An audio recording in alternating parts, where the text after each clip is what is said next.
Souveraineté africaine et double standard de la France. Le cas Madiambal-Diagne.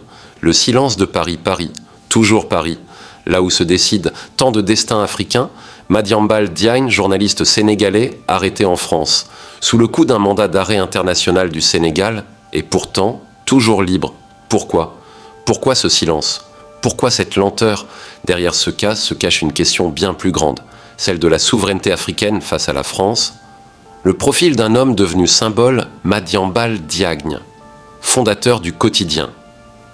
Le Quotidien, patron de presse influent mais aussi controversé, accusé d'escroquerie sur des fonds publics, de blanchiment de capitaux et d'association de malfaiteurs.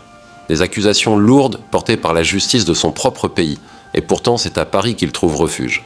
Une ironie qui en dit long. Le mandat sénégalais, ignoré.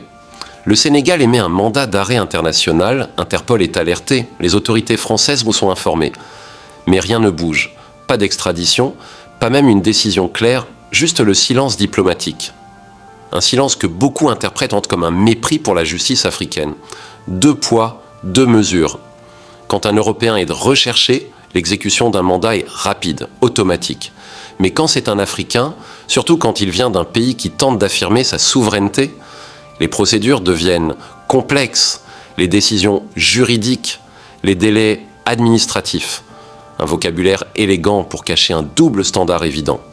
Les médias sénégalais sous pression. Pendant que Paris protège, Dakar sanctionne. 2 groupes de presse sénégalais sont interpellés pour avoir simplement interviewé Madiambal-Diagne. Des journalistes qui exercent leur métier mais qui paient le prix de l'attention diplomatique. Le contraste est violent. Celui qui est recherché est libre. Ceux qui parlent de lui sont menacés. Le jeu de la France ne parle pas, mais elle agit dans le silence. Chaque fois qu'un État africain cherche à reprendre le contrôle, Paris intervient, directement ou indirectement. Par la justice, par l'économie, par la diplomatie. L'affaire Madiambal n'est qu'un exemple dans une longue série de rapports inégaux entre l'Afrique et son ancienne puissance coloniale. Une vieille stratégie, ce n'est pas nouveau. Depuis les indépendances, la France a toujours su maintenir son influence. Non plus par la force militaire, mais par les leviers économiques, politiques, médiatiques, et parfois par la protection stratégique de figures controversées. Les anciens colons savent, protéger certains, c'est affaiblir le système d'en face. Les fugitifs utiles. Paris abrite de nombreux exilés africains, certains fuient la répression, mais d'autres fuient la justice de leur pays. Ils deviennent des atouts, des cartes dans les relations franco-africaines, des symboles manipulables, et quand les pays africains réclament justice, la France brandit ses valeurs de liberté et d'état de droit, des valeurs sélectives. Souveraineté confisquée. Le Sénégal, comme d'autres pays africains, veut aujourd'hui exercer pleinement sa souveraineté. Mais comment être souverain quand un autre pays décide de qui doit ou non répondre à la justice ? La souveraineté, ce n'est pas seulement avoir un drapeau, c'est pouvoir faire appliquer sa loi. Et dans ce dossier, le Sénégal n'en a pas eu le pouvoir. Le poids du colonialisme. Le colonialisme ne s'est pas éteint avec les indépendances. Il a changé de visage. Aujourd'hui, il s'appelle influence, coopération, partenariat. Mais la logique reste la même, le contrôle. L'affaire Madiambal met à nu cette continuité historique. Un système où Paris reste le juge moral et où les anciennes colonies doivent se taire ou attendre. Les réactions africaines. Partout sur le continent, la colère monte. Mali, Niger, Burkina Faso, tous dénoncent la tutelle française.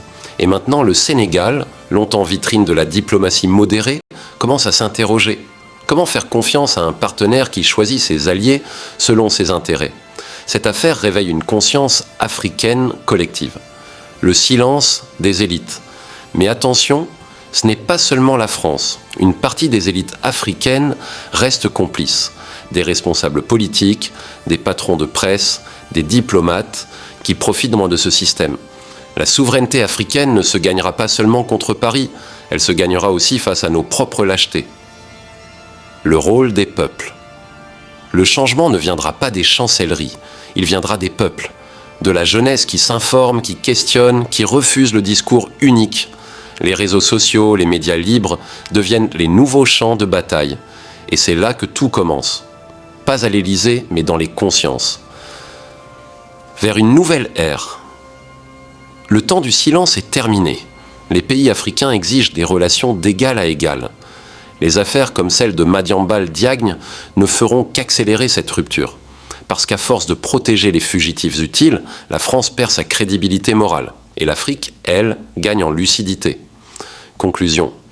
Le réveil africain, Madiambal Diagne n'est peut-être qu'un nom. Mais derrière ce nom, il y a une histoire plus vaste. Celle d'un continent qui veut redevenir maître de son destin.